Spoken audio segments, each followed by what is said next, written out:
안녕하십니까? 한 주간 동안 여러분은 대단히 많은 양의 공부를 하시게 됩니다. 어제 말씀드린 대로 잘 참석하시면 이 성경 거의 전체를 커버하는 큰 공부를 하시게 되겠습니다. 오늘은 상당히 긴 역사 이야기가 나옵니다. 그래서 제가 좀 갈 길이 멀어서 말을 좀 빨리빨리 해야 되는데 말이 빨리 잘 안 나와요. 제가 최선을 다해 보겠습니다. 왜 제목이 용과 싸우는 여자의 일생인지 이제 어제 오신 분들은 이해가 다 되셨겠습니다만은 오늘 다시 공부하시면서 왜 제목이 이런 것인지 이해를 하게 되겠습니다. 오늘 두 번째 날 여자를 공격한 용의 후손들. 어제 공부하실 때 여자가 뭐라고 그랬죠? 교회, 하나님의 백성들을 상징적으로 여자라고 합니다.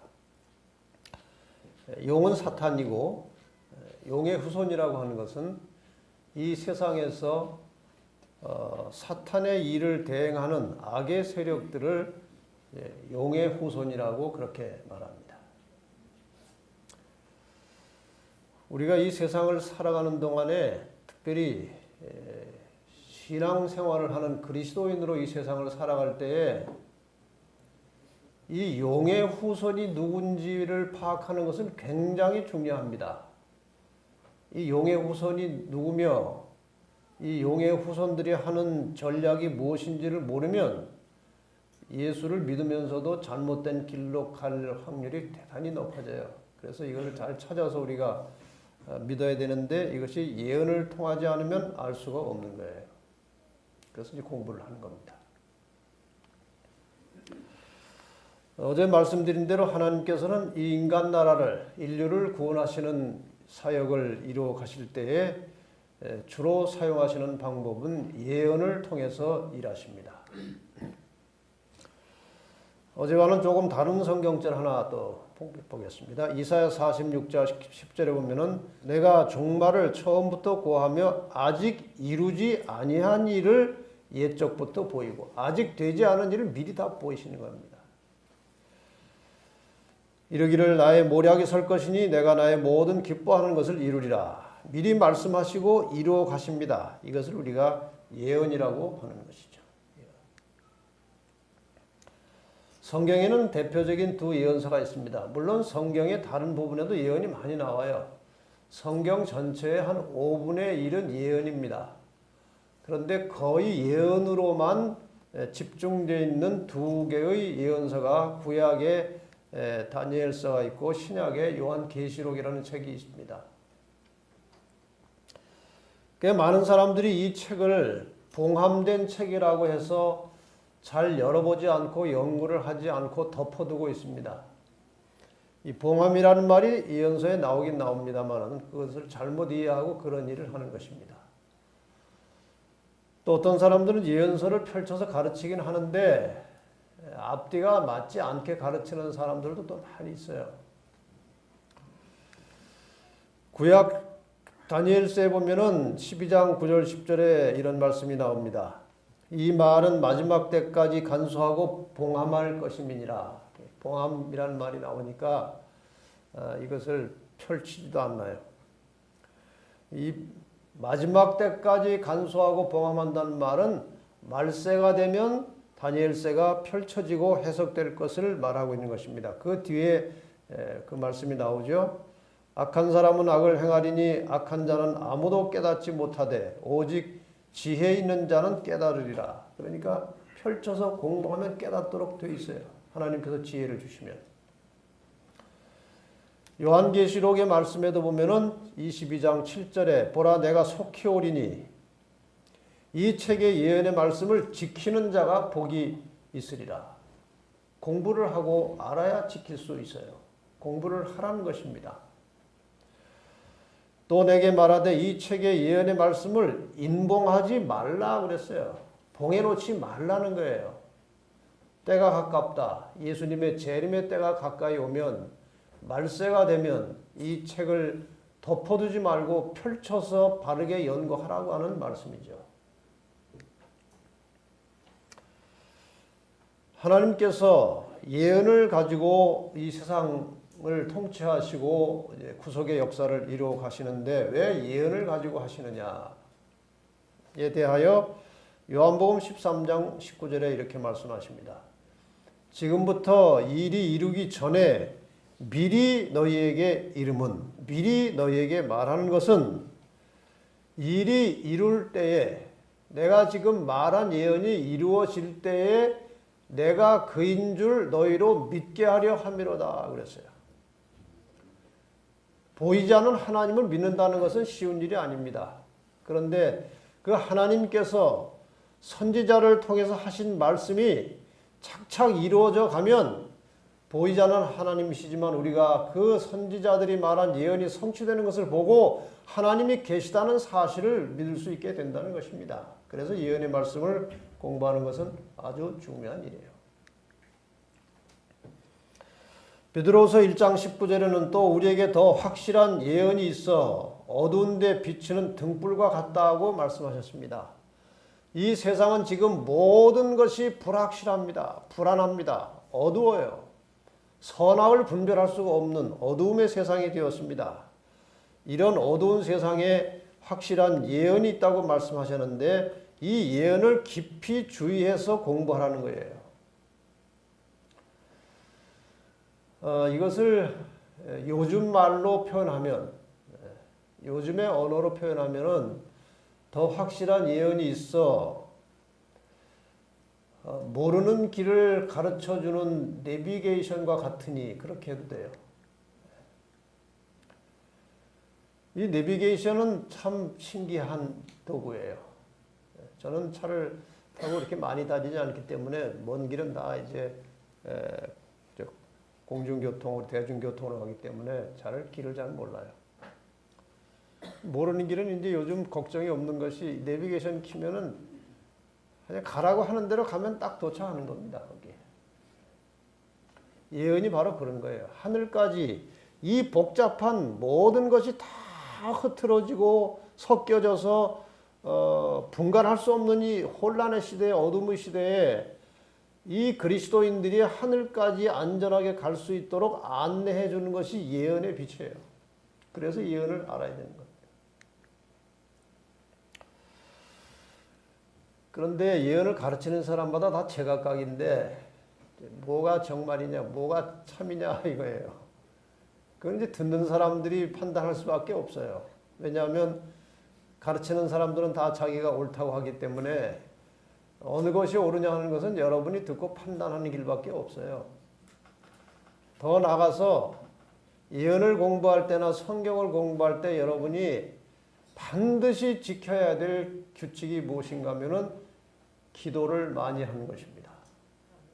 기도를 많이 하셔서 진리와 거짓을 분별하게 해달라고 기도하시고 하나님의 바른 진리를 잘 깨닫게 해달라고 기도하시면서 말씀을 들으면 하나님께서 지혜를 주시고 분별력을 주셔서 바른 길을 찾도록 성령이 인도하시는 것입니다. 저는 이 예언을 역사적 해석 방법으로 풀어서 가르칩니다.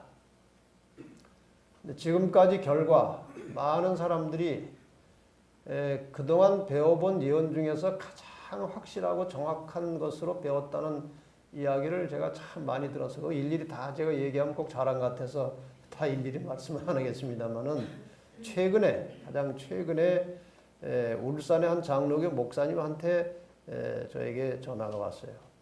그분의 전화 내용은 이겁니다.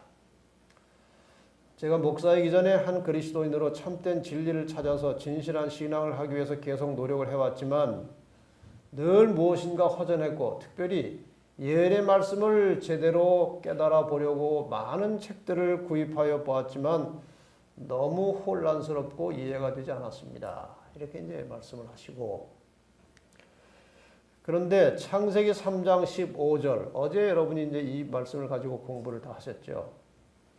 창세기 3장 15절을 중심으로 해서 예언을 풀어 해석하시는 목사님의 강의를 듣고 너무나 분명하고 확실하여 깊은 깨달음을 얻었습니다. 근데 이런 비슷한 말들이 제가 이제 모아놓은 게 많아요.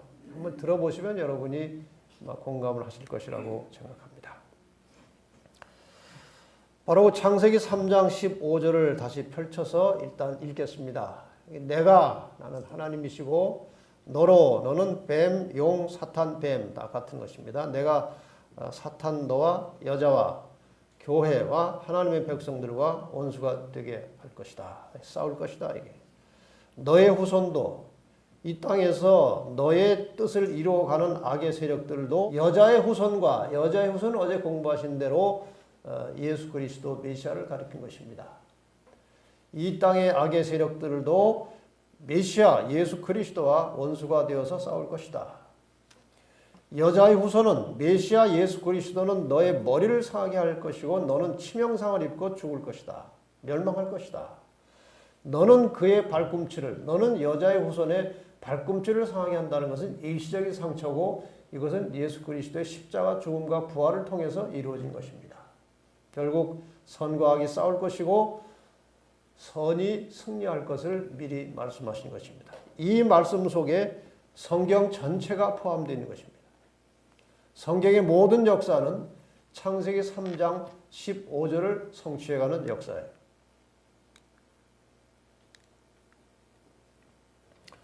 두 편이 있습니다. 너와 너의 후손, 여자와 여자의 후손. 이렇게 이제 싸우는 거예요. 여자와 여자의 후손은 어제 공부하신 대로 교회와 성도들 그리고 예수 그리스도가 한 편이에요. 이게 선이에요. 뱀과 용과 용의 후손은 이 사탄과 사탄의 일을 돕는 동역자들을 말하는 것이죠. 양자 간의 싸움이 있을 것이다. 그래서 인류의 역사는 이 교회와 예수 그리스도 그리고 사탄과 세상의 권력들 사이에서 일어나는 전쟁의 역사예요. 이것을 축소하면 양심의 마음 속에서 선과 악이 싸우고 있는 또 하나의 조그만 우주가 이 속에 들어있는 거예요. 악한 생각이 있고 선한 생각이 싸우는 것입니다.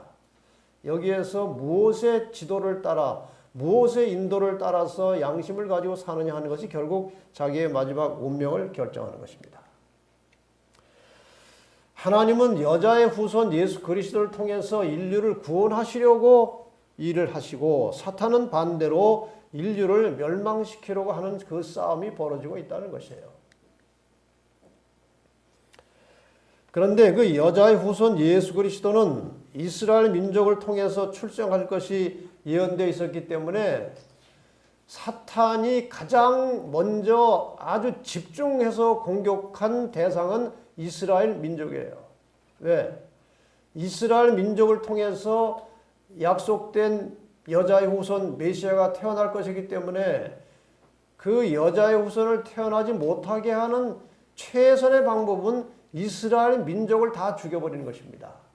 그래서 이제 이스라엘 민족이 공격을 당하는 역사가 성경에 나옵니다.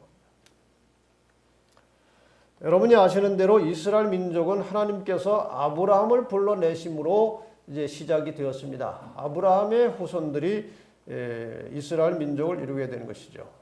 너는 복의 근원이 될지라. 그래서 이스라엘 민족의 초기 역사는 이제 족장 시대로 보는 겁니다. 아브라함을 불러내신 것이 BC 한 2100년으로 우리가 보고 있죠. 아브라함과 이삭과 야곱의 12아들 그리고 12아들 중에 11번째 아들 요셉이 애굽에 팔려갔죠. 그 다음에 나머지 또 가족들이 마침내 다 애굽으로 이사를 들어갔습니다. 지금 아브라함이 움직이는 그 동선이 갈대아 우르로부터 시작해서 여기죠. 갈대아 우르에서 시작해서 하란으로 해서 뭐 이렇게 가나안으로 들어가서 애굽에도 갔다 나오고 그랬죠. 애굽에 요셉이 팔려갔습니다. 시간이 많이 지난 후에. 그 다음에 야곱의 모든 가족들이 다 애굽으로 이사를 들어가죠. 그래서 창세기 46장 27절에 보면 애굽에서 요셉에게 낳은 아들이 2명이니 야곱의 집 사람으로 애굽에 이른 자의 도합이 70명이었더라. 그러니까 아브라함의 자손 70명이 애굽에서 이제 새로운 역사를 시작하는 것인데 여기에서 이제 하나의 큰 민족을 이루게 되는 것이 이 이집트에서 시작한 이스라엘 민족의 역사죠. 처음에 들어가서는 이제 그 아들이 총리 대신이니까 잘 살고 잘 먹고 했지만 결국 많은 이제 세대가 지나가면서 결국 이스라엘 민족은 노예 생활을 하게 되었어요. 말할 수 없는 고난과 고통 속에서 이렇게 살게 되는데 그 이유 중에 하나는 이 이스라엘 민족이 얼마나 건강한지 자식들을 잘 낳고 아주 번성하는 겁니다. 애굽 사람들보다. 그래서 바로가 가만히 뒀다가는 우리를 잡아먹을 것 같다. 이 백성 이스라엘 자손이 우리보다 많고 강하다. 이런 이제 염려 때문에 이스라엘 민족을 못 살게 한 겁니다. 그래서 이스라엘 자손의 역사를 엄하게 하여 고역으로 그들의 생활을 괴롭게 하니 이렇게 해서 이제 이스라엘 민족의 고난의 역사가 시작되다가 마침내는 바로가 무슨 명령까지 내렸는가 하면은 애굽 왕이 산파들에게 말하기를 이스라엘 집에 가서 아이를 받다가 남자면 죽이고 여자는 그냥 두라 그랬어요. 이게 남자를 다 죽이면 누구만 남아요? 여자만 남아요. 여자끼리 살다 보면 어떻게 됩니까? 멸종이 돼, 멸종. 이것은 바로의 아이디어가 아니에요. 사탄이 여자의 우선 예수 그리스도를 이 땅에 출생하지 못하도록 한 사탄의 전략이에요. 그래서 성경을 읽어보면은 거의 모든 내용이 창세기 3장 15절을 이루어가는 역사예요. 그래서 창세기 3장 15절을 알면 성경을 다 보게 될 수 있고 창세기 3장 15절을 제대로 이해하지 못하면 성경 전체를 아무리 봐도 이해를 못하는 것입니다. 그 흐름을 가지고 성경을 봐야 되는 거예요. 결국 이것은 사탄에 의해서 나타난 이스라엘 민족을 말살하려는 정책이 나타나는 것입니다. 이것이 싸움이에요. 아주 보이지 않는 치열한 싸움이 벌어지는 거예요. 이렇게 남자아이를 낳으면 다 죽이라고 하는 이러한 상황 속에서 모세가 이제 나타나서 이스라엘 백성들을 구출해서 데리고 나가죠. 그 후의 역사를 간단하게 줄여서 좀 설명을 하겠습니다. 여러분이 이 간단한 화면 하나지만 굉장히 긴 이스라엘의 역사를 한꺼번에 이제 다 공부를 하시니까 잘 보시면 됩니다. 모세 인도로 출애굽을 했습니다. 광야에서 얼마 지났어요? 40년 지났습니다. 그 다음에 가나안에 들어갔죠. 가나안에 들어가서는 사사시대에 300년 정도 했어요. 사사라고 하는 말은 영어는 저지스라는 말이고 우리말로 번역하면 재판자, 심판자 그런 뜻이에요.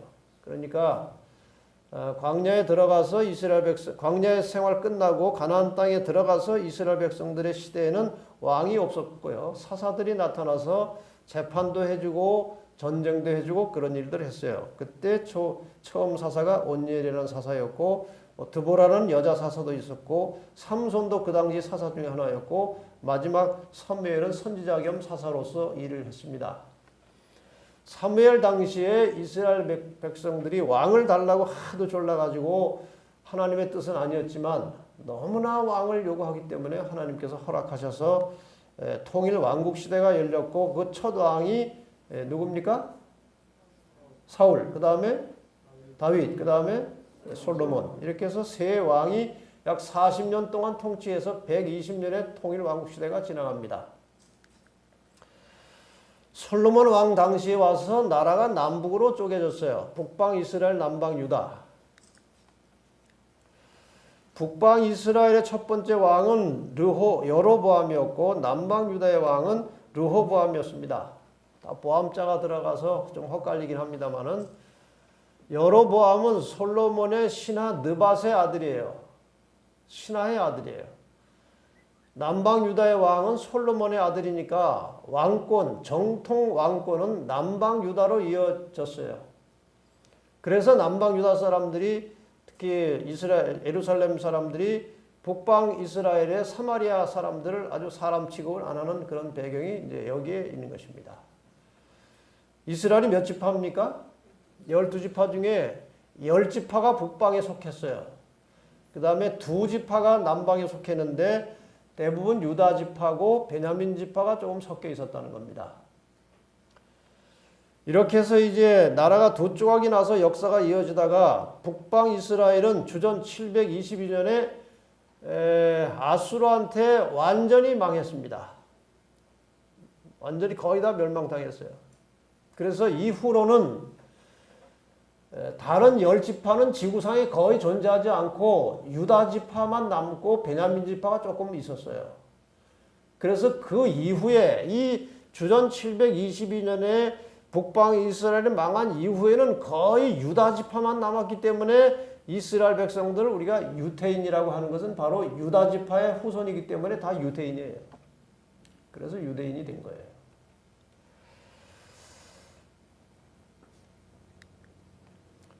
이 남방 유다도 그 사실은 아수르가 조그만 힘을 쓰면은 망할 수 있었어요. 이 10지파를 다 그냥 한꺼번에 멸망시킨 아수르가 남방 유다 그거 치는 건 문제도 아닌데 왜 못 쳤을까요? 여자의 후손 예수 그리스도는 유다 지파를 통해서 출생할 것이 예언되어 있었어요. 그래서 유다 지파가 망하면은 여자의 후손이 태어날 길이 끊어지는 것입니다. 창세기 49장 10절에 이미 유다를 통해서 유다 지파를 통해서 예수님께서 오실 것이 이렇게 예언이 되어 있습니다. 홀이 유다를 떠나지 아니하며 그렇게 되어 있어요. 실로가 오시기까지 미치리니 그러니까 유다 지파를 통해서 메시아가 나타나야 되기 때문에 하나님께서 유다 지파는 살려두시고 보존하신 거예요. 역사가 이렇게 이루어져 가는 것입니다. 남방 유다는 살려주시긴 했지만 여러 가지로 속색이고 말 안 듣고 우상 숭배하고 하나님 말을 잘 안 들어서 어떻게 징계하셨는가 하면은 포로로 잡혀와서 이제 징계를 하시는 겁니다. 멸망당하면 안 돼요. 누구를 출생시켜야 하기 때문에. 메시아, 여자의 우선 메시아를 출생시켜야 하기 때문에 멸망당하면 안 돼요. 그래서 이제 포로를 잡혀와서 이제 고생을 좀 하는 겁니다. 바벨론의 포로로 잡혀가는 거예요. 자, 이제 아시리아에 의해서 북방 이스라엘이 망했습니다. 그 다음에 이제 등장한 나라가 이제 바벨론이에요. 한번 또 다시 지도를 보십시다. 지금 저 동그라미 속에 있는 저 지역이 주로 이제 이스라엘 민족이 이동하고 움직이던 그런 지역이에요. 아브라함의 자손들이 움직이던 그런 지역이에요. 이 이스라엘 민족을 중심으로 해서 주변에 강대한 나라들이 일어나서 이스라엘 백성들을 이제 공격을 한 겁니다. 애굽도 뭐 아수르도 바벨론도 뭐 그 외 여러 나라들이 나타나 가지고 공격을 하는데 주로 열거된 성경의 나라들은 애굽, 아수르, 바벨론, 페르시아, 헬라, 로마 이런 나라들이 올라왔어요. 차례대로. 지금 이 시점에서는 애굽과 아수르는 지나갔어요. 이제 바벨론에 이제 유다가 포로로 잡혀간 시절의 이야기입니다. 남방 유다 왕들은 르호보암으로부터 시작해서 시드기야까지 약 20대에 걸쳐서 역사가 지나갔습니다. 그런데 18번째 왕이 누굽니까? 여호야김. 따라하세요. 여호야김. 이건 시험에 나오니까 잘 외워두세요. 여호야김.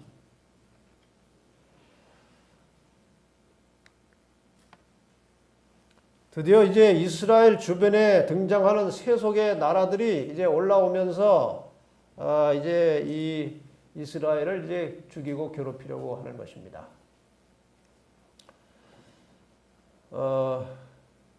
원하시는 분은 제가 이 강의 마친 다음에 이 파워포인트를 다 그냥 USB에 담아 드릴 테니까 그냥 혹시 사진이 안 찍혀도 안심하세요. 다 그냥 다 드릴 테니까. 유다 왕 여호야김이 위에 있은 지 몇 번째 왕이었어요? 18번째 왕 여호야김이 위에 있은 지 3년에 바빌론 왕 느부갓네살이 쳐들어와서 예루살렘에 포위했습니다. 사람도 잡아가고 성전 기구도 뺏어가고 그랬어요. 이것이 주전 605년의 일이었습니다. 그런데 이 왕이 이제 특별한 정책을 썼습니다. 왕이 황관장 아스보나스에게, 이 황관장이라는 것은 이제 내시를 책임지는 이제 신하죠. 그래서 아스보나스라고 하는 황관장에게 왕이 이스라엘의 그 왕족과 귀족 중에서 아주 똑똑하고 명철하고 능력 있는 청년들을 데려다가 왕궁에서 교육을 시켜라. 그래서 완전히 바벨론 머리로 만들어가지고 이스라엘 민족이 바벨론처럼 살도록 그렇게 만들라는 거예요. 그런 정책을 썼어요. 여기에 잡혀온 그 왕족과 귀족 중에 잡혀온 사람 중에 대표적인 사람이 누굽니까? 다니엘이고 그 세 친구 하나냐와 미사엘과 아사랴가 그 세 친구가 같이 잡혀왔어요. 제가 시간이 없어서 빨리빨리 좀 진행하겠습니다. 중간중간 다 상세하게 얘기는 못하고요. 이들을 포로로 잡아간 바벨론 왕 느부갓네살이 왕이 된 지 2년 만에 꿈을 꿨습니다. 꿈속에 뭐가 나타나고 굉장히 어수선하고 복잡하고 좀 무섭기도 하고 그러는데 일어나 보니까 꿈을 다 잊어버렸어요. 그래서 박사들, 술객들, 점장인들을 데려다가 내가 어제 밤에 꿈을 꿨는데 꿈을 다 잊어버렸다. 그러니까 꿈 내용도 가져오고 해석도 내놔라 그런 거예요. 꿈 내용을 알면 해석을 좀 해볼 텐데 꿈 내용을 알아야죠. 이 당시 왕은 무슨 억지예요, 억지. 꿈까지 알아맞추라는 거예요. 화가 나가지고 다 죽이라고 그랬어요. 이것도 모르는 것들이 무슨 박사냐, 점쟁이냐, 다 죽어라. 근데 그 현장에 없었는데 그 박사 명단에 다니엘과 세 친구도 있었다 이거죠. 다니엘이 이제 소식을 듣고 아이고 왕이 뭐 이렇게 급하십니까? 나한테 왕을 좀 만나게 해주시면 내가 말씀을 잘 드려보겠습니다. 그래서 이제 다니엘이 왕한테 갔어요. 기한을 좀 주시면 꿈과 해석을 가져오겠습니다. 왕이 이제 기분 좋아가지고 그럼 가서 가지고 와라. 가서 뭐 합니까 다니엘이? 할 일이 뭐가 있습니까? 기도하는 거예요. 다니엘이 가서 세 친구와 함께 간절하게 기도했어요. 다니엘은 정말 기도의 사람이었어요. 늘 하나님과 교통하고 있었기 때문에 하나님한테 물어보지도 않고 바로 왕에게 가서 가져오겠다고 한 거예요. 그만큼 다니엘은 하나님과 아주 친밀한 관계로 교통하고 살았다는 것입니다. 드디어 꿈과 내용을 가지고 왔어요. 왕이요, 왕이 침상에 나가서 장래일을 생각하실 때에 은밀한 것을 나타내시는 이가 장래일을 왕에게 알게 하셨습니다. 그러니까 침상에서 잠들기 전에 뭐 생각한 거예요? 앞으로 이 나라가 어떻게 될 것이냐. 이걸 생각하다 잠들었단 말이에요. 그래서 하나님께서 그 미래 역사를 보여주신 것입니다. 근데 내게 이 은밀한 것을 나타내심은 나한테 이 꿈도 주시고 해석을 주신 것은 내 지혜가 다른 인생보다 나은 것이 아니고 여기에 다니엘의 신앙과 품성이 들어있는 거예요. 여기서 얼마든지 잘난 척 할 수 있는 찬스가 온 거예요. 그런데 내가 잘나서 그런 게 아닙니다. 오직 그 해석을 왕에게 알려서 왕의 마음으로 생각하던 것을 왕으로 알게 하시기 위해서 저한테 주셨지 제가 잘난 건 아무것도 없습니다. 이 왕의 마음으로 생각하던 것이 뭐였습니까? 장래일을 알려주신 거예요. 왕이 꿈속에서 한 큰 신상을 보셨습니다. 근데 그 신상이 막 광채가 나고 모양이 무시무시했습니다. 근데 그 신상이 이제 결국은 뭐라고 얘기했습니까? 장래일을 가르쳐 주는 것입니다. 미래 역사를 가르쳐 주는 것입니다. 이렇게 이제 다니엘이 설명을 하는 거예요. 그런데 그 우상의 머리는 정금이요, 가슴과 팔들은 은이요, 배와 넓적다리는 노시요, 종아리는 철이요, 그 발은 얼마는 철이요, 얼마는 진흙이었나이다. 이런 신상을 보셨습니다. 설명을 듣고 보니까 생각이 나는데 기가 막히게 드러나는 것입니다. 야, 어떻게 내가 꿈을 꾼 것을 똑같이 알아맞추냐는 거예요. 이미 느부갓네살 왕은 기가 죽은 것입니다. 하나님의 능력 앞에. 그런데 꿈이 거기서 끝나는 것이 아니고 또 왕이 보신즉 사람의 손으로 하지 아니하고 뜨인 돌이 신상의 철과 진흙의 발을 쳐서 부서뜨리매 철과 진흙과 놋과 은과 금이 다 부서져 여름 타장마당에 겨같이 되어 바람에 불려 간 곳이 없었고 우상을 저 신상을 친 돌이 태산을 이루어 온 세계에 가득하게 되었다고 이렇게 설명을 했어요. 들어보니 정확하게 자기가 꾼 꿈과 일치하는 것입니다. 이제 뭐가 궁금해요? 해석이 궁금한 것입니다. 자, 이제 다니엘이 이 왕이 꾼 꿈 내용은 저런 식으로 설명을 다 마쳤습니다. 근데 이것을 이제 상상해서 동영상으로 만들어 놓은 게 있어서 한번 같이 보려고 합니다.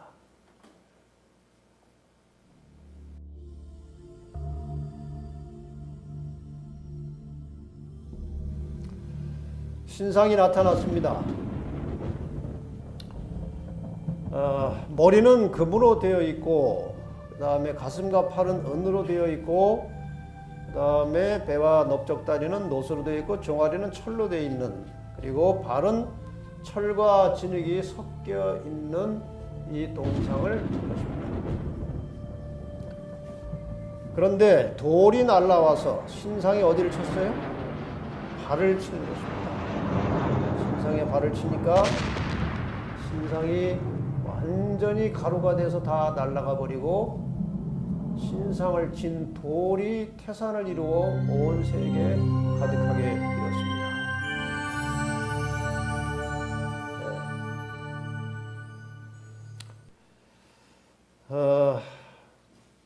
자, 이제 해석을 해야 되겠죠? 해석. 왕이 해석이 궁금한 거예요. 어쨌든 내용 전체는 왕이 궁금해하던 장래 미래의 일입니다. 바벨론으로부터 시작해서 세상 끝날까지의 역사가 이 꿈속에 들어있었습니다. 해석은 이것입니다. 왕은 곧 그 금머리입니다. 저 신상의 머리가 누구라는 거예요? 왕 당신이라는 거예요. 기분 좋지 않습니까? 금으로 된 머리가 자기니까. 네 하나님이 사람을 알아보시는구나. 훌륭한 분이구나. 그 다음에 왕의 후에 은이 나오는데 왕의 후에 왕만 못한 다른 나라가 일어날 것이고 셋째로 또 놋 같은 나라가 일어나서 온 세계를 다스릴 것이며 저 내용을 보니까 바벨론 이후에 점점 더 강한 나라들이 올라와서 나라를 차지하겠다는 것입니다. 이 바벨론은 신바벨론이기 때문에 세계사에 아주 정확하게 역사의 기록이 다 나오게 되어 있습니다.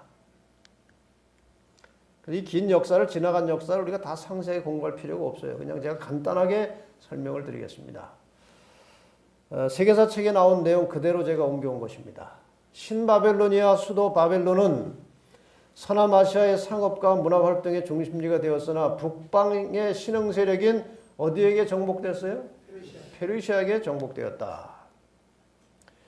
그리스를 정복한 알렉산더 대왕은 당시 오리엔트 세계를 지배하고 있던 페르시아 군과의 전투에서 연전연승을 거두고 알베라에서 다리우스 3세를 격파하여 페르시아를 멸망하였다. 누가? 그리스가 페르시아를 멸망시킨 거예요. 로마는 전후 3회에 걸친 전쟁에서 카르타고를 무찌른 한편 그리스를 정복하여 마침내 기원전 2세기에는 지중해 전역을 지배하게 되었다. 그리스는 또 누구한테 망했어요? 로마한테 망하는 것입니다. 지금 바벨론 이후의 역사가 저 몇 문장 속에 그냥 그대로 다 나와 있어요. 바벨론, 그 다음에 페르시아, 그 다음에 그리스, 그 다음에 로마예요. 어려울 거 하나도 없습니다. 역사책이 그냥 그대로 나오는 거예요. 그러면은 저 신상의 머리는 바벨론이고 은으로 된 가슴과 팔은 페르시아고 페르시아를 멸망시킨 나라는 노스로 된 배 그리스고 그리스를 멸망시켜서 올라온 나라는 철로 된 종아리 로마예요. 이 나라들이 이제 이스라엘을 완전히 지상에서 쓸어버리려고 온갖 일을 다 하는 것입니다. 이 나라가 어떻게 이스라엘을 멸절시키려고 했는지 그 이야기를 이제 잠깐 몇 가지만 말씀을 드리겠습니다. 용의 후손들, 그러니까 이 땅에 일어난 세속의 나라들이 이스라엘을 어떻게 멸망시키려고 했는지 보십시다. 바벨론에서 이런 일이 있었습니다. 다니엘서에 나오는 이야기죠. 이제 왕이 신상이 이렇게 은이 올라오고 노시 올라오고 하니까 자기네 나라가 망할 것 같으니까 머리부터 발끝까지 금으로 다 만들었어요. 무슨 마음으로 그렇게 만들었어요? 바벨론이요, 망하지 말고 영원하라. 그런 마음이에요. 그래서 통째로 금을 만들어가지고 이제 도라 평지에 세워서 모든 나라의 방백들과 모든 나라의 관원들을 다 모아가지고 세레모니를 하는 것입니다.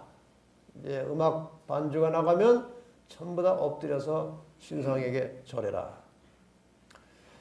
절 안 하면 극렬히 타는 풀무에 던져 죽이겠다. 음악이 울려 나왔습니다. 다 엎드려졌습니다.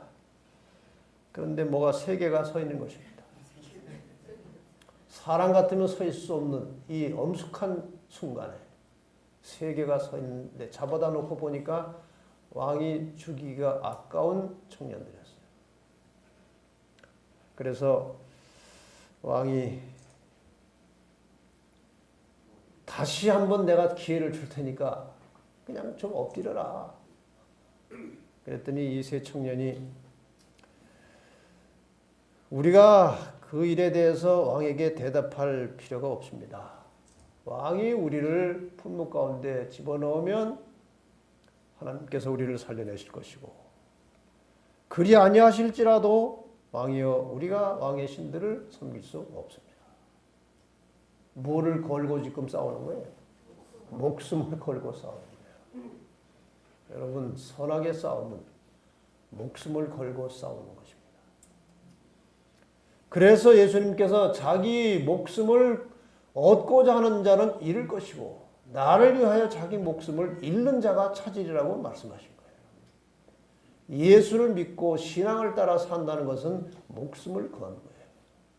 다니엘 세 친구가 목숨을 걸었어요. 왕이 화가 나서 불을 7배로 뜨겁게 했어요. 집어 던졌어요. 던진 사람들이 죽었어요. 너무 뜨거워가지고. 셋을 집어 던졌는데 넷이 왔다 갔다. 하나님께서 살려내셨습니다.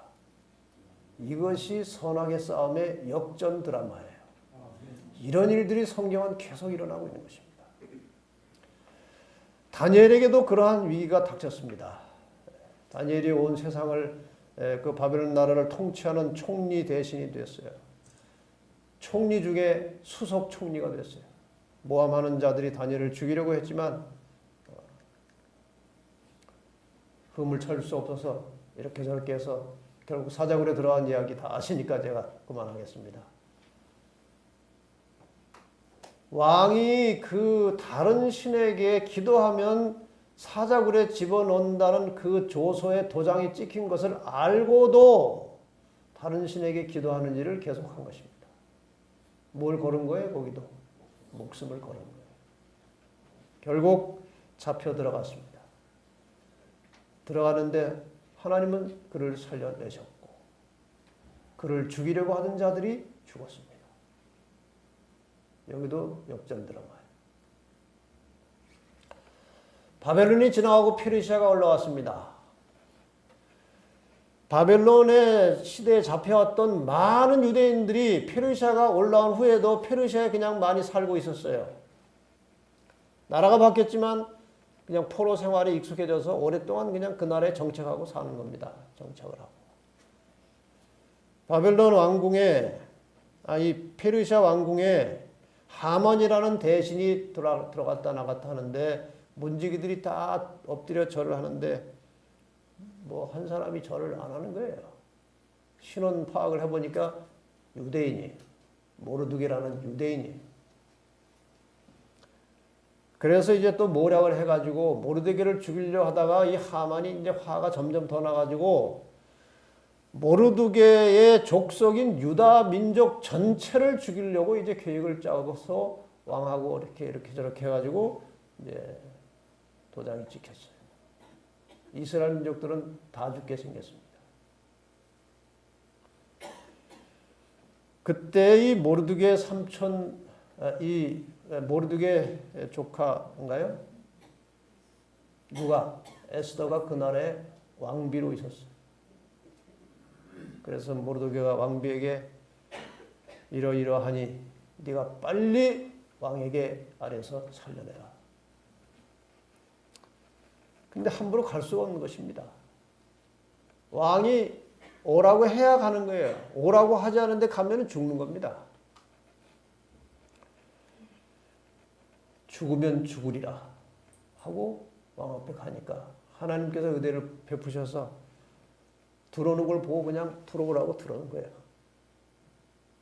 들어가서 얘기가 또 길죠.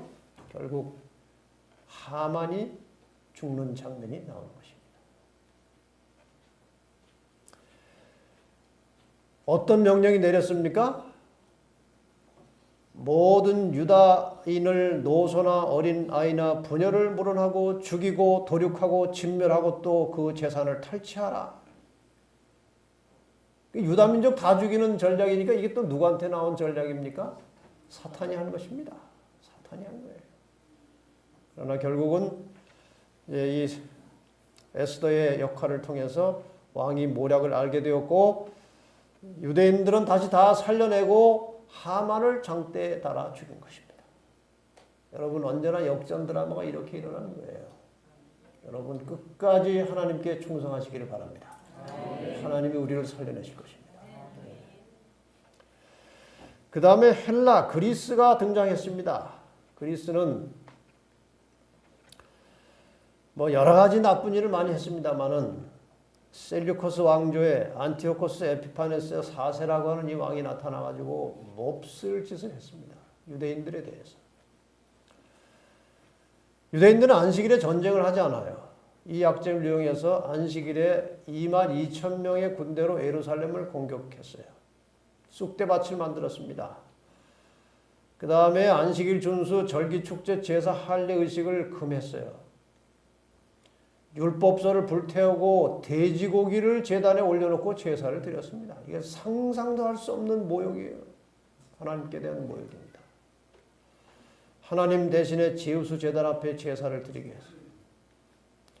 예루살렘 성전 기물을 약탈하고 파괴하고 성전을 모독해서 이스라엘 민족을 완전히 말살시키려고 하는 것입니다. 그 다음에 로마가 나타났습니다. 이 당시 로마는 전 세계를, 이 당시 이 지역 전체를 다 지배하고 있었어요. 이때에 예수님께서 탄생하셨어요. 여자의 후손이 드디어 나온 것입니다. 어느 시대? 로마 시대. 사탄이 가만히 있겠습니까? 드디어 누가 나왔어요? 자기의 머리를 상하게 할 메시아 예수 그리스도가 나타난 것입니다. 어떤 일이 있었는지 여러분이 잘 아십니다. 동방 박사와 헤롯 왕 사이에 이런저런 이야기들이 오고 갔죠. 어쨌든 동방 박사들은 그냥 가버렸고 이 태어난 아기 왕을 찾을 길이 없으니까 그 지역 기준에서 2살 아래 모든 아기들을 다 죽였습니다. 누구를 죽이려고? 여자의 후손 예수를 죽이려고.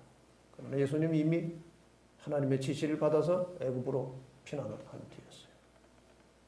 이게 전쟁의, 이게 선악의 싸움이에요. 애굽으로 도망가셨다가 다시 이제 나사렛으로 돌아와서 30세까지 사시고 30세에 침례받으시고 사탄에게 시험받으시고 끊임없이 하나님께 기도하고 능력을 얻고 가르치고 전파하시고 병을 고치시고 아무 죄 없이 사시다가 십자가에 돌아가심으로 인간의 구원을 다 이루셨어요. 이렇게 사시고 부활하시고 하늘로 가셨어요. 그것이 발꿈치를 상한 사건이에요. 창세기 3장 15절에. 돌아가시고 장사되고 부활하시고 승천하게 하늘로 올라가셨습니다. 이후에 성령을 내려주셨습니다. 제자들에게 성령을 내려주셨고 성령을 받은 제자들이 나가서 전도할 때 하루에 수천 명씩 회개하고 돌아오면서 유대를 넘어서 로마 전역에 하나님의 복음이 전파되기 시작했습니다. 놀라운 역사가 일어났어요. 드디어 이 땅에 교회가 탄생한 것입니다. 다시 하나님의 백성들이 핍박을 받는데 그 가장 대표적인 핍박 사건이 스데반의 죽음이에요. 스데반이 순교를 당할 때 사울이 그의 죽임 당함을 마땅히 여기더라. 그날에 예루살렘에는 교회에 큰 핍박이 나서 사도 외에는 다 유대와 사마리아 모든 땅으로 흩어지니라. 그러니까 스데반이 죽을 때 서기 34년까지는 주로 예루살렘 안에 복음이 전파되고 있다가 스데반이 돌에 맞아 죽음으로 핍박이 시작되면서 바깥으로 복음이 퍼져나가기 시작한 것입니다. 여기에서 중요한 사건이 일어났습니다. 예수님께서 십자가에 돌아가시고 서기 34년에 스데반이 순교함으로 복음은 바깥으로 전파되기 시작했고 얼마 후에 서기 70년에 유다는 완전히 멸망해서 온 세상으로 흩어져 버렸어요. 나라가 없어져 버렸어요. 이렇게 떠돌아다니다가 1948년에 독립을 해서 지금 현재 나라로 다시 되돌아가는 것입니다. 이것이 기나긴 이스라엘의 역사예요. 여러분은 몇십 분 동안에 지금 이스라엘 역사 전체를 다 공부하신 거예요. 흐름을 이해하셨습니까? 이걸 이해하셔야 이제 공부를 제대로 할 수 있어요. 드디어 교회가 탄생이 됐고 로마 제국은 이제 대표적인 원형극장을 통해서 무수하게 많은 기독교인들을 잡아다가 죽이는 것입니다. 불에 태워 죽이기도 하고 짐승에 찢겨 죽기도 하고 수많은 그리스도인들이 로마의 박해 아래 죽었어요. 로마의 박해가 끝나고 그 다음에 일어날 박해는 이제 내일 나옵니다. 내일 다니엘 7장을 공부하시면 로마 시대 이후에 누가 하나님의 교회와 백성들을 박해했는지 내일이 진짜 중요한 거예요. 내일 공부를 제대로 하시면 길을 바르게 갈 수 있고 내일 공부를 제대로 못하시면 여전히 또 헛갈립니다. 그러니까 내일 절대로 빠지면 안 돼요. 아까 이제 로마까지 공부를 하셨고 지금 로마까지 역사를 통해서 어떻게 사탄이 하나님의 교회와 백성들을 핍박하고 말살하려고 했는지를 공부하셨어요. 그러니까 다시 이제 발가락으로 넘어가겠습니다. 왕께서 그 발과 발가락이 얼마나 포기자에게 진흙이요 얼마나 철인 것을 보셔서 이제 그 나라가 로마 나라가 나누겠다. 여기 철로 된 요 종아리는 로마고 그 로마 제국은 이제 그 다음에 이어서 이렇게 발가락 시대로 넘어가는 겁니다. 로마는 일시에 망하지 않고 분열해서 망했어요. 나누어져서 망한 것입니다. 세계사 책에 보면은 게르만 민족의 침입이 계속되어 로마의 재정은 급속도로 몰락해 갔습니다. 로마 제국은 395년에 동서로 분열되고 말았습니다. 그 후에 동로마 제국은 1452년 오스만 투르크에 멸망할 때까지 1000년을 더 지속했으나 서로마 제국은 476년 게르만 용병대장 오토 하켈에 멸망했습니다. 이래서 서로마가 476년에 망했어요. 그리고 나라가 쪼개졌습니다.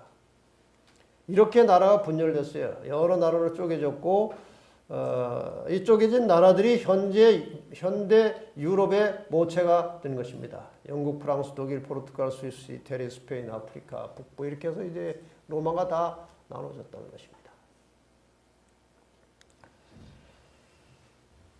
왕께서 철과 진흙이 섞은 것을 보셨은즉 그들이 다른 인종과 서로 섞일 것이나 피차에 합하지 아니함이 철과 진흙이 합하지 않은 것 같으리이다. 로마 시대에 이어진 이 분열된 나라의 역사는 철같이 강한 나라와 흙같이 약한 나라가 섞여 있지만 합쳐지지 않겠다는 것입니다. 이거 가지고 논란이 많았어요. 다시 이유를 통해서 유럽이 하나가 되고 있지 않느냐 뭐 이렇게 되어 있는데 사실 로마 시대까지는 이 철나라가 그 나라에 적용이 되지만 로마 시대 이후에 이 분열된 발가락의 시대는 온 세계를 다 커버하는 거예요.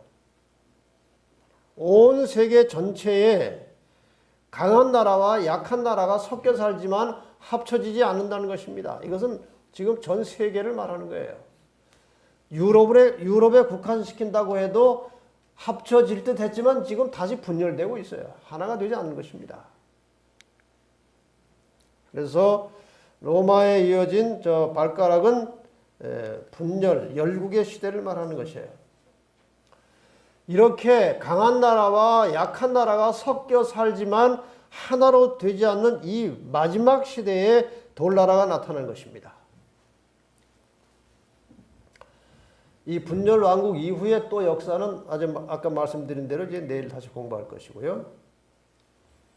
우선 도표로 한번 정리하겠습니다. 잘 보시면 이제 정리가 되겠죠. 구약의 이스라엘, 여자. 구약의 여자는 이스라엘이에요. 신약의 여자는 교회. 이것이 하나님의 백성들입니다. 이것을 애굽이 공격했어요. 애굽 다음에 누구였어요? 아수르 다음에 바벨론 다음에 페르시아 다음에 헬라, 그리스, 그 다음에 로마 이렇게 나왔어요. 로마 이후의 분열 왕국 시대에 도대체 누가 나타나서 다시 교회를 핍박할 것인가?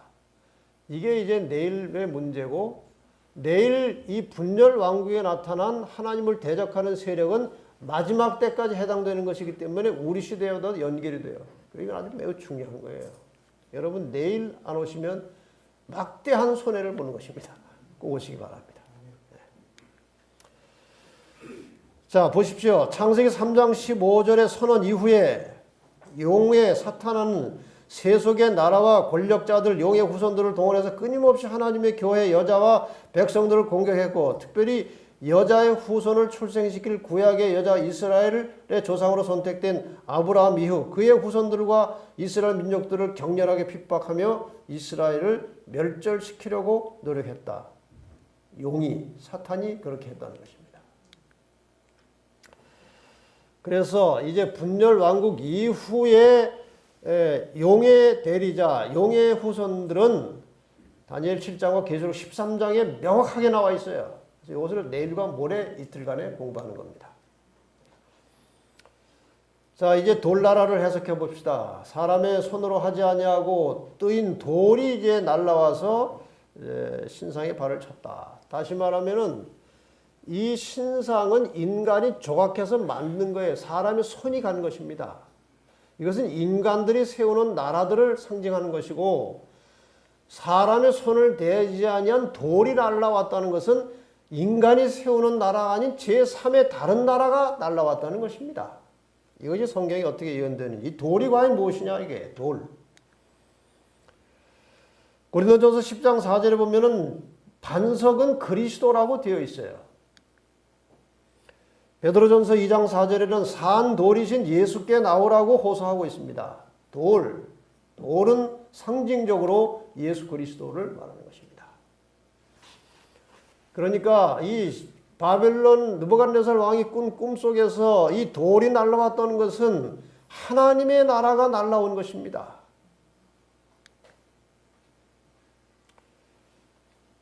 다니엘 2장 44절이죠. 이 열왕의 때 하늘에 하나님이 한 나라를 세우시리니 이것은 영원히 망하지도 아니할 것이요 그 국권이 다른 백성에게로 돌아가지도 아니할 것이요 도리어 이 모든 나라를 쳐서 멸하고 영원히 설 것이라 그랬어요. 인간 나라 역사의 마지막에는 하나님께서 나라를 세우시겠다는 것입니다. 믿으십니까? 성경 전체의 메시지는 인간 나라의 마지막에 하나님의 나라가 세워지고 하나님의 백성들이 그 나라의 백성이 되는 것입니다. 이것이 성경의 언제나 결론이에요. 이 돌은 예수님의 약속대로 장차 임하실 예수 그리스도의 재림을 가리키는 것입니다. 예수님의 재림을 통해서 인간 나라는 역사가 끝나는 거예요. 분명히 예수님께서 친히 말씀하셨습니다. 그때 인자의 징조가 하늘에서 보이겠고 그때 땅의 모든 족속들이 통곡하며 그들이 인자가 구름을 타고 큰 능력과 큰 영광으로 오는 것을 보리라. 분명히 예수님은 다시 오실 것입니다.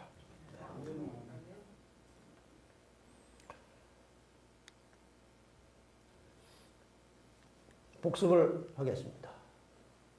그동안 하도 오래 서 있어가지고 힘들 것 같아서 눕혀놨습니다. 근데 눕혀놓고 공부하기 훨씬 쉬워요. 그리고 실제로 저 신상은 서 있지 못하는 거예요. 왜? 금이 제일 무거워요. 그 다음에 은이 가볍고 놋은 더 가벼워요. 철은 더 가벼워요. 내려갈수록 가볍기 때문에 저거는 서 있을 수 없는 불안한 세계의 역사예요. 그래서 눕혀놓은 거예요.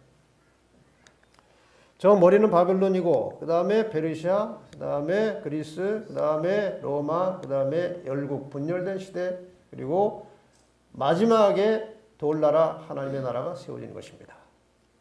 같이 읽겠습니다. 시작. 세상 나라가 우리 주와 그 그리스도의 나라가 되어 그가 세세토록 왕노릇 하시리로다.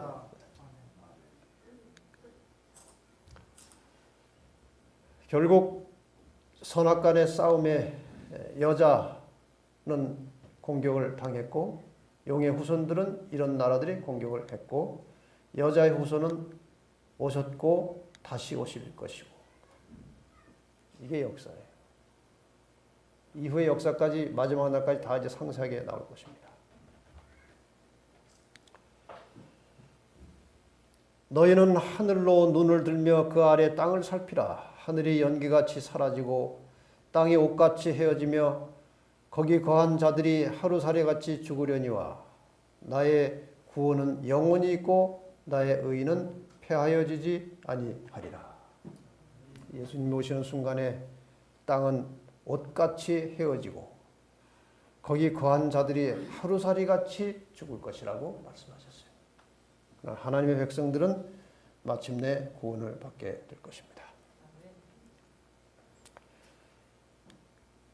말세 사탄이 등장해서 세상을 충동해서 예수께서 재림하시기 전 인간들이 세상을 하나의 통일된 나라로 세우도록 자극하고 미혹할 것이고 사탄은 그렇게 인간들이 하나의 통일된 나라로 세워진 것을 자기가 다스리려고 할 것이 성경의 예언입니다. 하나님 나라가 세워지기 전에 자기의 왕국을 세우려고 하는 것이 사탄의 꿈이에요.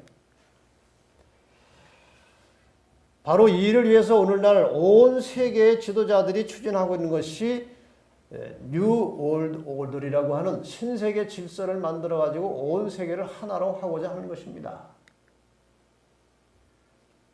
One World Leader, 그러니까 한 지도자 아래 하나의 정부를 만들어서 하나의 화폐를 쓰고 하나의 종교로 통일하자는 것이 이 신세계 질서의 목표예요. 클린턴 대통령도 이미 신세계 질서가 필요한 것을 역설했고 그보다도 훨씬 전에 가장 신세계 질서를 역설하는 것은 부시 대통령입니다. 오늘날 온 세계가 지금 하나의 정부를 만들기 위해서 끈질기게 노력하고 있고 상당히 많이 진행이 되고 있어요. 어떻게 될지 모르지만 어쨌든 이 일은 진행될 것이고 잠시나마 이것이 완성된 것처럼 보일지 몰라요. 그러나 절대로 오래가지 않는 지푸라기 같은 나라가 될 것입니다. 여기에 대해서 시편 기자가 이미 기록했습니다. 어찌하여 열방들이 분노하며 민족들이 허사를 경영하는고. 허사를 경영하는고.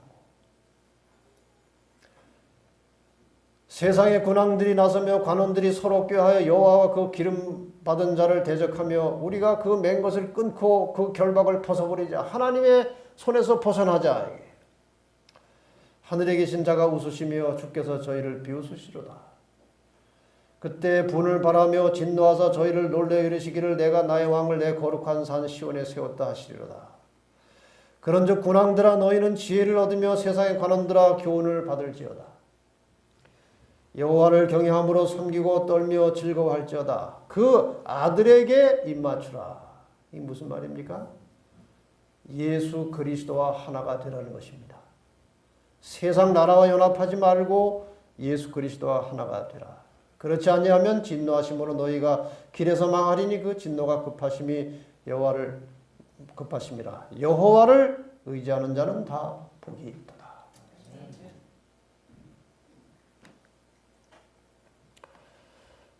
위키피디아 백과사전에 인터넷에 나오는 이 사전에 보면 세계 정부, 단일 정부는 전 세계의 모든 나라가 주권 등을 다 없애고 그 위에 설립하는 공동의 정부를 말한다. 이렇게 정의가 나올 정도로 지금 세계 정부를 진행하고 있다는 것입니다.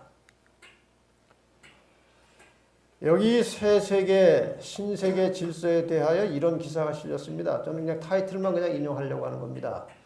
New World Order to Save Earth. 지구를 구하기 위한 새 세계, 신세계 질서. 이런 말이에요. 지구를 구하기 위한 신세계 질서. 저는 이 제목이 틀렸다고 생각합니다. 그래서 타이틀을 제 마음대로 좀 고쳤습니다. The Second Coming of Jesus to Save Earth. 지구를 구하기 위한 예수의 재림. 이게 정답이에요. 신세계 질서가 세상을 구원하는 게 아니에요. 예수의 재림이 세상을 구하게 될 것입니다. 세상 종말에서 살아남는 법이라는 책이 있길래 제가 뭔가 하고 봤어요. 그랬더니 산속에다가 굴을 파고 그 속에다가 음식을 저장하고 뭐 그런 뭐 황당한 얘기가 나오는 거예요. 그런 거 하는 사람은 제일 먼저 죽어요. 왜 그런지 아십니까? 사람들이 그거 준비도 안 했는데 거기 가면 먹을 게 있다고 생각하면 다 쫓아가서 다 뺏어 먹습니다. 살아남는 방법이 아니에요. 종말에서 살아남는 방법은 마태복음 21장 44절. 이 돌 위에 떨어진 자는 깨어지겠고 이 돌이 사람 위에 떨어지면 저를 가루로 만들어 흩으리라. 심오한 말씀이에요. 돌은 누구라고 그랬어요? 예수 그리스도. 그분이 오시기 전에 내가 먼저 그분 위에 떨어져 자아가 깨지고 예수를 영접하면 사는 것입니다. 그렇게 하기 전에 돌이 먼저 오면 저를 가루로 만들어 흩겠다. 여러분 체포되기 전에 자수하여 광명을 찾으라는 말이에요. 예수님 오시기 전에 자수해서 생명을 찾으시기를 바랍니다. 예수님 오시기 전에 자수해서 생명을 찾으시길 바랍니다. 이것이 정답이에요. 이것이 사는 길이에요.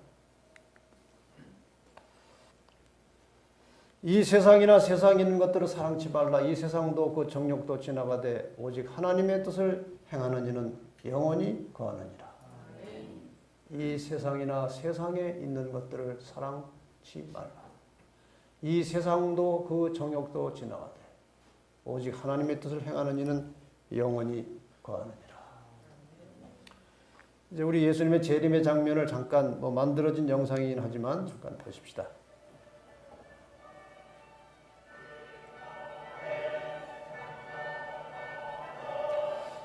언젠가 돌나라가 이 땅에 임하게 될 것입니다. 이것이 돌처럼 보이지만 이것은 돌이 아니고 가까이 와서 보면 예수 그리스도의 재림입니다. 주님의 약속은 분명히 성취될 것이고 그분은 올 것입니다. 예수님의 재림은 분명히 올 것입니다.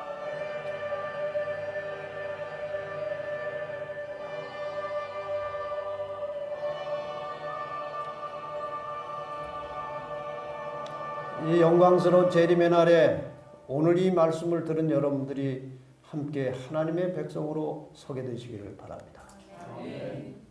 잠시 잠깐 오면 오실 이가 오시리니 지체하지 아니하시리라.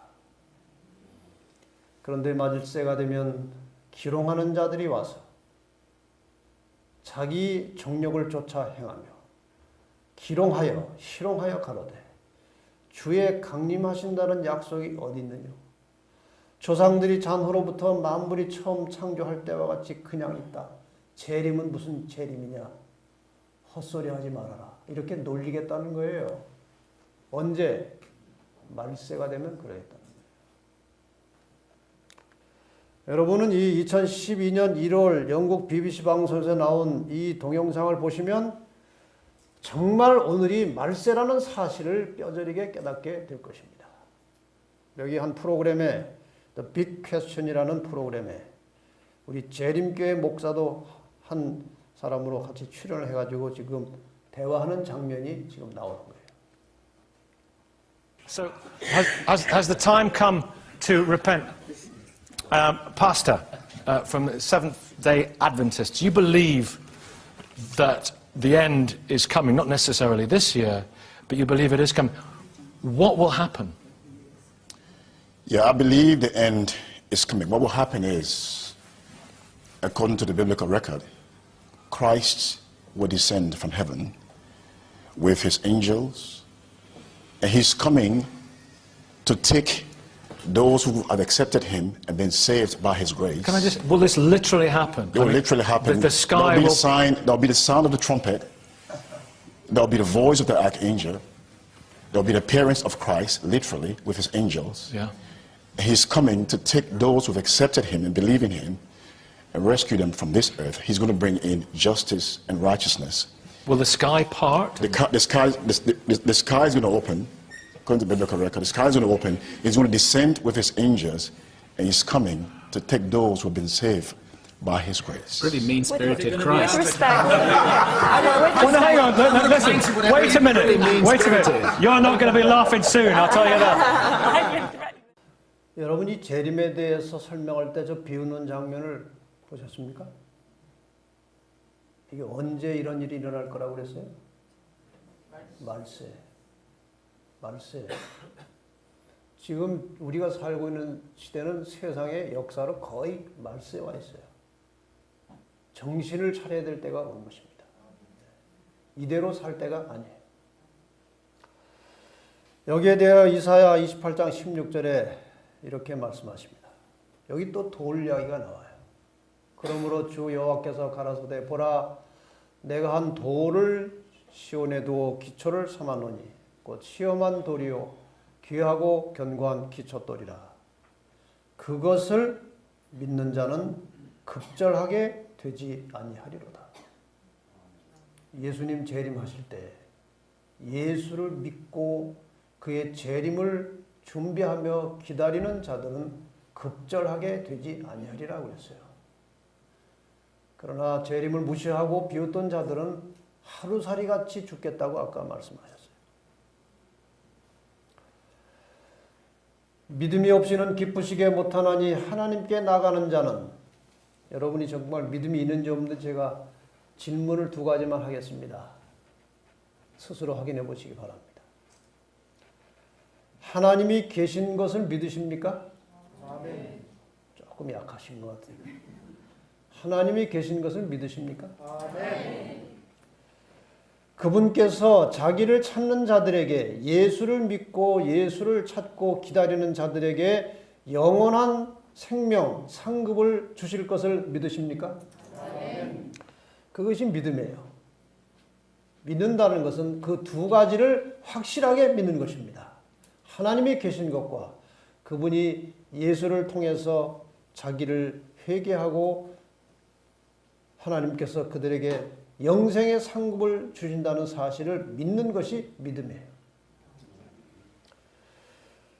다시 요한복음 5장 24절에 내가 진실로 진실로 너에게 이르노니 내 말을 듣고 또 나 보내신 이를 믿는 자는, 하나님을 믿는 자는 영생을 얻었고, 얻을 것이고가 아니에요. 얻었고 심판에 이르지 아니하나니 사망에서 생명으로 옮길 것이니라가 아니고 옮겼느니라. 현재 완료된 것입니다. 여러분 하나님 계신 것 믿으십니까? 그분이 우리에게 영생의 상급을 주실 것을 믿으십니까? 그러면 생명을 얻은 것입니다. 영생을 얻은 것입니다. 그래서 영생을 얻은 자들은 죽어도 죽었다고 말하지 않고 예수님께서 잠들었다고 말하십니다. 왜? 일어날 것이기 때문에 그렇게 말씀하신 거예요.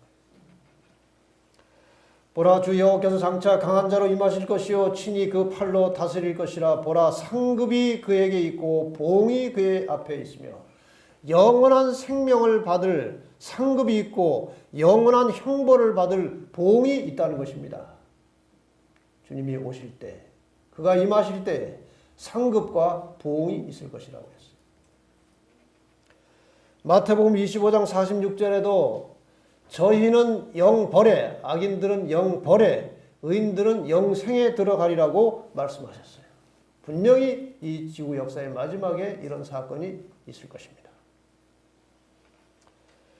그래서 예수님께서는 우리에게 이렇게 말씀하십니다. 그러므로 깨어 있으라. 어느 날에 너희 주가 임하는지 너희가 알지 못합니다. 이것은 예수님께서 재림하시는 시간도 알 수 없지만 우리가 죽는 시간도 알 수 없기 때문에 항상 깨어서 주님 오심을 대비하여 준비하고 살라고 하는 소중한 말씀이에요.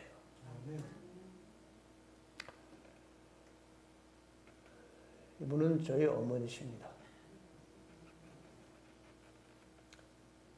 저희 어머님은 건강하게 사셨고 전도를 꽤 열심히 하신 분이에요. 한 3년 전에 제가 미국에 전도회 하러 갔어요. 어머니가 뭐 돌아가실 가능성은 전혀 없었죠. 건강하셨으니까. 근데 제가 미국에 금요일 도착해서 금요일과 안식일 주말 봉회를 하고 일요일 저녁부터 전도회를 시작하는데 일요일 아침에 동생에게 전화가 왔어요. 어머니가 돌아가셨다. 어떻게 해서 돌아가셨냐. 여수 요양병원에 친구하고 휴양하러 가셔서 어떤 사람에게 침대에 이렇게 옆에서 이렇게 서로 앉아가지고 성경 가르치시다가 돌아가셨대. 돌아가실 분이 성경 가르칠 수 있어요? 근데 성경 가르치다가 돌아가신 거예요.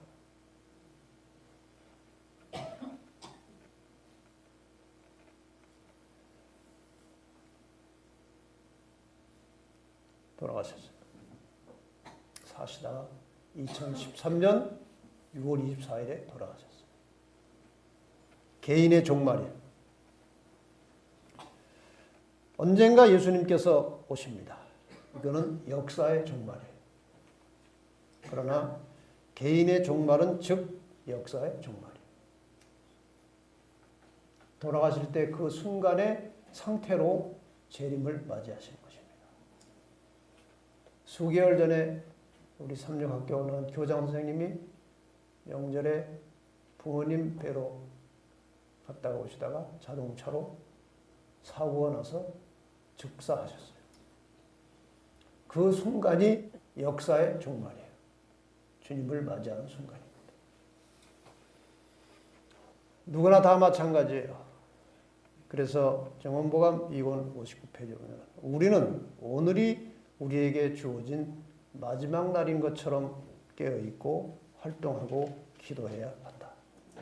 오늘이 무슨 날인 것처럼 마지막 날인 것처럼 산다면 다른 사람을 미워할 수 없어요. 나만 오늘이 마지막이 될지도 모르는 것이 아니고 다른 사람도 오늘이 마지막이 될지 몰라요. 내일 죽을 사람을 오늘 미워하겠습니까? 그래서 우리는 하루하루가 마지막 날인 것처럼 그런 정신으로 살라는 것입니다. 그렇게 되면 우리의 생애는 참으로 진지해질 것이다. 우리는 모든 말과 행동에서 예수님을 밀접히 따르게 될 것이다. 모든 것이 하나님께로 났나니 저가 그리스도로 말미암아 우리를 자기와 화목하게 하시고 또 우리에게 화목하게 하는 직책을 주셨다. 하나님과 나 사이는 원래 죄 때문에 불화한 상태에 있었어요. 하나님과 불화한 사람은 다른 사람과도 불화합니다. 그런데 하나님과 나 사이에 주님이 오셔서 죄를 해결해 주셨습니다. 내 대신 돌아가셨어요. 우리의 죄를 용서하시고 우리를 하나님과 화목하게 해주셨어요. 이렇게 하나님과 화목하게 된 자들은 다른 사람과 화목하게 지내야 됩니다. 여러분, 성도들과 화목하게 지내시기를 바랍니다. 이것이 하나님과 화목됐다는 증거예요. 내가 하나님과 화목된 관계로 구원받았다는 증거는 교회 와서 다른 모든 성도들과 화목한 관계로 사는 것입니다. 이것이 구원받은 증거예요. 화목하게 하는 직책은 또 다른 의미가 있는데 하나님을 알지 못하고 하나님과 불화한 사람들을 하나님과 화목시키는 것입니다. 이것이 전도하는 거예요. 여러분, 구원받은 사람, 하나님과 화목된 자로서 우리의 삶의 모든 순간순간마다 더불어 살아가는 형제들과 성도들과 화목하게 사시고 하나님을 알지 못하는 불쌍한 인생들을 하나님과 화목시켜 구원하는 일에 여러분의 인생을 걸고 사시기를 바랍니다. 노아의 때에 된 것 같이 인자의 때에도 그러하리라고 말씀하셨어요. 많은 사람들이 홍수를 믿지 않고 방주에 들어가지 않았어요. 그러나 홍수는 왔습니다. 많은 사람이 재림을 믿지 않아요. 구원의 방주에 들어가려고 하지 않아요. 그러나 하나님의 심판은 올 것입니다. 분명히 올 것입니다. 후회란 아무리 빨리 해도 늦는 거예요. 지금 저 방주를 향해서 손 뻗어서 흔드는 사람들의 심정이 뭡니까? 그때 들어갈 걸. 그때 들어갈 걸. 주님께서 재림하실 때에 아마도 재림을 믿지 않고 준비하지 않았던 사람들은 혹시 이 자리에 있던 사람 중에 그런 분이 안 계셨으면 좋겠어요. 혹시 있다면 그때 구리 효름교에서 김대성 목사가 말할 때 들을 걸. 껄은 언제나 늦는 거예요. 껄껄하지 마시고 오늘 결단하시기 바랍니다. 재림을 믿으시고 준비하시기 바랍니다. 오늘 예수님의 재림에 대한 소식을 들으신 여러분께 간곡한 부탁의 말씀을 올립니다. 혹시 지금까지 예수의 재림을 믿지 않으셨다면 이 시간 확실한 믿음을 가지시기를 바랍니다. 그분은 약속하신 대로 반드시 오실 것입니다. 이미 재림을 믿으신 분들은 오랫동안 주님의 재림을 기다려 왔습니다. 그런데 아직 주님이 오시지 않았습니다. 여러 가지 이유가 있겠지만 우리가 아직 하늘에 가서 살도록 준비되지 않았기 때문일 것입니다. 준비가 안 된 것이 아니라 혹시 갈 마음이 없는 것은 아닌지 모르겠습니다. 주님의 나라를 위해서 모든 것을 온전히 헌신하는 성도들을 주님은 찾고 기다리십니다. 나의 영성과 신학을 병들게 하고 쇠속화시키는 모든 일을 중단하고 신령한 마음으로 경건한 삶을 살면서 주님을 맞이하도록 준비하시기 바랍니다. 이 세상보다 주님이 예비하신 나라를 더 사모하고 기다리십시다. 조만간 안개처럼 사라질 세상에 대한 애착을 버리고 재림의 소망을 품고 괴롭고 힘들고 험한 세상의 삶을 속히 끝내고 우리의 본향으로 가십시다. 지금 이 시간 성령께서 우리 마음에 임재하시어 여러분 모두에게 새 마음을 주시기를 간절히 기도합니다. 이제 다시 이 찬미를 조용하게 부르면서 제가 기도하고 오늘 집회를 마치겠습니다. 가사는 그냥 만든 것입니다. 잘 가사를 보시고 음미하면서 찬미하고 기도하겠습니다. 천천히 하겠습니다. 천천히.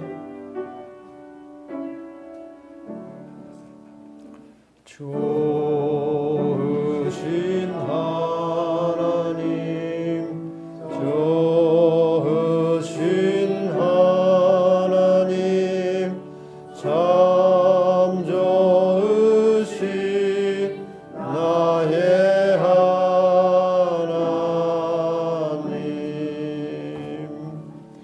예언의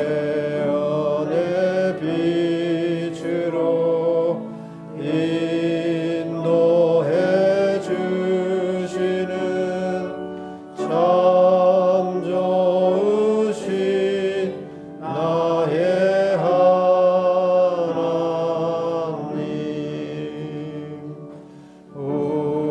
우리를 하늘로 데려가 주시는 참 좋으신 나의 하나님,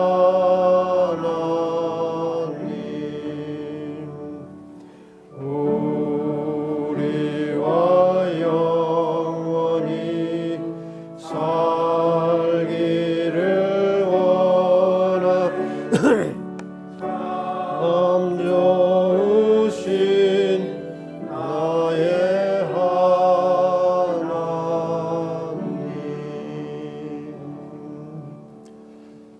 좋으신 하나님, 우리에게 예언의 빛을 주시고 갈 길을 보여주시고 할 일을 가르쳐 주시니 감사합니다.